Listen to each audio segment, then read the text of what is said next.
Okay, so you want to learn about willpower. First, we need to create a foundation of understanding. Then on this, we will build more knowledge and your willpower skills. To do this, watch this explainer cartoon featuring our friend John.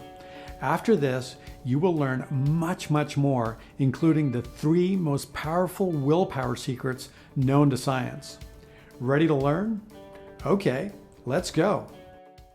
If you think about it, nothing in life happens without willpower. If you had 0 willpower, or your willpower was completely depleted, you would not even get out of bed in the morning. Everyone has willpower, so it really comes down to how efficiently and effectively you use it. This means your life flourishes when you improve your willpower efficiency. This course is about exploring willpower concepts and learning to use your willpower more efficiently so that you flourish in life and you become more successful in all that you do. If you're watching this, you have goals. Studies show that people report the number 1 barrier to reaching their goals is not having enough willpower. So it's valuable to understand how to achieve more using less willpower. Plus, you will find that with the techniques I teach you, reaching your goals can also be a lot more fun. Are you curious how to do it? Let's look further into the life of our friend John. John is a busy man with a beautiful heart. He always tries his best. He has his struggles, his dreams and ideas, but lately he's been feeling like he could be getting more out of life. John reaches into his pockets and finds lint. It would be nice to make more money. John is feeling a little sad. John looks down at the floor and realizes he cannot see his own feet. His belly is in the way. Gee, I need to lose some weight. As he thinks this, he sees a happy couple hugging. I wish I had someone to share my life with, he thinks. Yeah, I wish I was better at dating. I've got to figure this out. And so John does. John does some research on losing weight. A low-calorie diet together with jogging is highly recommended. I don't like jogging and diets, says John.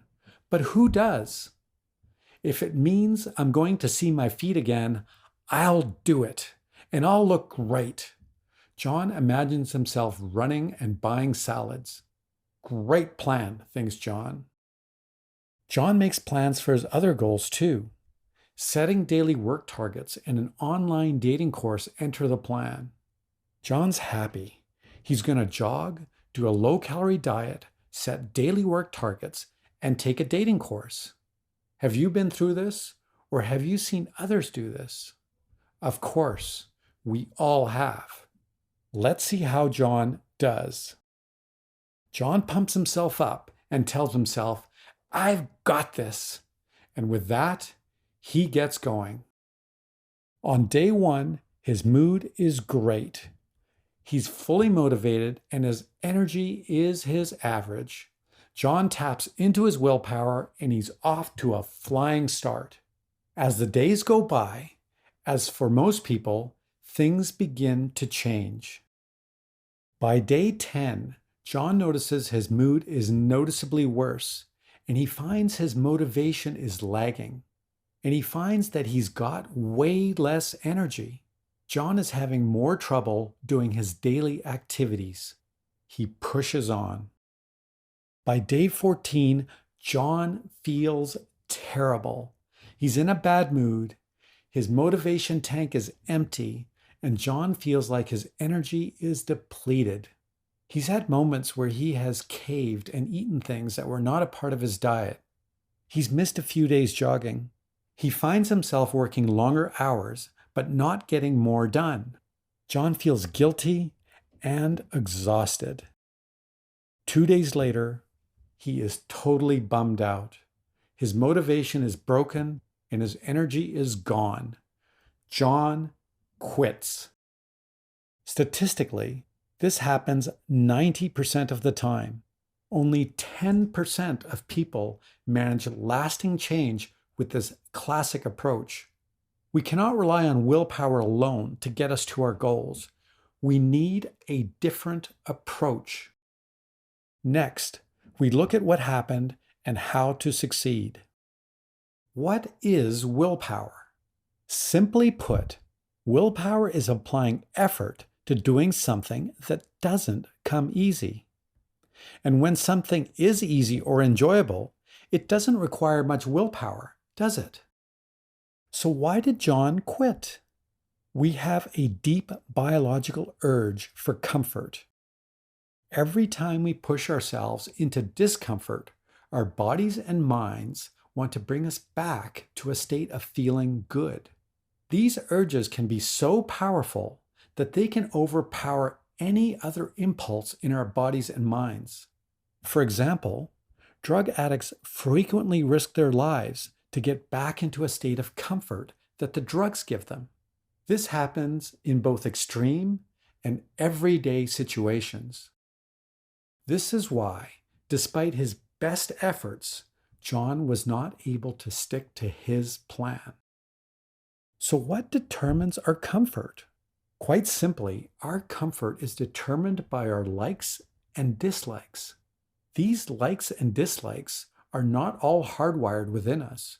In fact, a shocking number of our likes and dislikes can change, and they can be changed deliberately. Researchers have confirmed that our like or dislike of the taste of coffee is based on a subconscious pattern and not any hardwiring in our brains or bodies. This is why our preferences for so many foods and drinks change over time. Hypnotherapists have also frequently demonstrated that they can change the taste experience. Further, we all know that things taste better when we're really hungry and not nearly as good when we are full. How come? Our taste buds haven't changed, but our experience has altered completely. As such, we can conclude that all our likes and dislikes can be influenced. We realize that our likes and dislikes are patterns deep in our subconscious minds that give rise to life experience. This is one of the most profound learnings of my life. So why do we give up on our goals? Pursuing our goals can create pain and suffering. We can create discomfort or unhappiness in ourselves for a short period of time, but it's very difficult to do this over a long period of time. Your subconscious impulses will always try to bring you back to your normal state of comfort.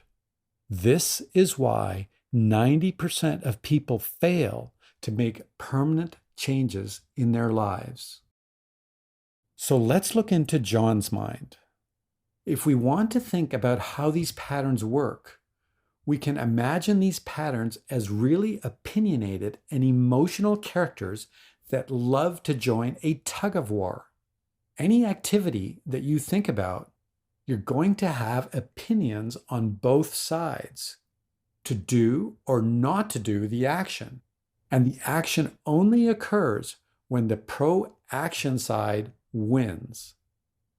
On the other hand, willpower has friendly agents that are not opinionated and are willing to help on the side of willpower. When we look at the jogging example, every time John is jogging or going to go jogging, these opinionated characters come together for a tug of war. Further, they continue this tug of war the whole time he's running and don't stop until he reaches a state of comfort. Before John had his plan to lose weight, he had no interest in jogging. When he decides to try jogging, a tug of war begins. In the positive direction, there's an opinionated character saying, "Jogging causes weight loss. I like looking good. Let's do it." The next character says, "Jogging is healthy. Let's go." On the other side, there are opinions like, "Jogging is boring. It's no fun." And "I don't like muscle burn. It hurts when I jog." Now, to win the tug of war, John uses some of his willpower and initially wins. Once he starts jogging and the days go by, more opinions get involved. A character saying, "I look terrible in my track pants," joins the tug of war. To keep going, John needs to recruit more willpower. However, even that doesn't last, because another character joins the naysayers saying, "I hate the feeling of being out of breath." So now John becomes desperate and recruits willpower agents that were working on other things in his life. Things get ugly when another opinion joins the tug of war. "Running makes my feet and body sore. I hate it." John digs deep for the last of his willpower, yet another opinion joins the tug of war saying, "Now it's raining outside. Raining makes me cold and miserable." On this day, John stays home, watches football on TV, and orders a large pizza. That feels great for John. It's the best he's felt all week, and he's back to his comfort. The next day, John barely gets himself to run. While he's jogging in the park, a group of elderly ladies run past him, giggling and leaving him far behind. John wonders if they were giggling at him. He feels embarrassed, and another critic joins a tug of war. "I'm not good at this. I hate feeling like a complete loser. Let's go home." John has no more willpower for running. He's falling behind in other areas of his life. He just wants to feel okay again. He quits. Have you experienced something like this? We all have. And our poor friend John failed despite using all his willpower. What can be done to succeed? Next, we look at the strategies for success. We can deploy several willpower strategies to reach our goals. We call these easiest first, favorable environment, and subconscious repatterning. Let's explore how these strategies work and what they can do for you so that you can achieve more using less willpower. The easiest first strategy is finding activities that are most enjoyable and easy and still align with your goals. These activities might not be as effective in the short term, but they will use less willpower, so you are much more likely to continue over the long term. A lot of pro-activity characters show up for the tug of war, and very few anti-activity characters show up. So very little or no willpower is required. So let's see what John does. He believes that the keys to losing weight are exercise and diet. He thinks of the easiest and most enjoyable way. He realizes that dancing will work, and he loves it, especially when nobody's watching. John also loves fresh squeezed juice. And he has read that if you drink a glass of high nutrient juice 20 minutes before a meal, your appetite is reduced. Let's look at the next strategy. Favorable environment. With this strategy, you change your surroundings so you're less tempted to do the wrong things and more encouraged to do the right things. Less of the negative characters get involved in the tug of war. So let's see what John does. John analyzes his surroundings and he removes all unhealthy foods from his house. He makes a list of healthy foods that he likes the most and stocks them in his kitchen. John also invests in a wireless headset so he can dance more often, anytime, any place. Now he has changed his environment to use less willpower. With these strategies, John can succeed, but we still have other strategies that he can use. We have looked at strategies that operate at the conscious level. Let's look at a strategy that works directly on the subconscious mind. Subconscious repatterning. Subconscious repatterning strategy improves feelings about desired actions and changes your likes and dislikes and can do much more. This causes opinionated characters in your head to change sides in the tug of war. With the right techniques, changes can be easily made. Using a specialized yoga nidra recording is one of my favorite techniques and is extremely easy, powerful, and efficient. More on this in the full course, plus a free recording. John decides to try Yoga Nidra to increase his desire for healthy foods and eliminate emotional eating. Let's join John as he is applying his new willpower strategies. Let's see how he does. Once again, John is excited and exclaims, "I got this!" Early on, John taps into his willpower and cranks some tunes and dances like nobody's watching. And nobody is. His mood is good and he is enjoying the juices. By day 7, he has had sore muscles a few times, but he is still loving the dancing. The Yoga Nidra effects are also kicking in. He finds it easy to say no to unhealthy foods when people offer them to him, and he enjoys the healthy foods that he keeps in his house. He is enjoying the process, and when he has temptation or difficulties, he always has enough willpower to stay on track. From here, he never looks back. John gets fitter and trimmer and continues. This time, John succeeds with less willpower. He now joins the top 10% of people who achieve big goals. Now, John's example is just the beginning. You're about to learn things that are much, much more powerful. By completing this course, you will make goal achievement easier for the rest of your life. What will this mean for you over the coming year? How about over your lifetime?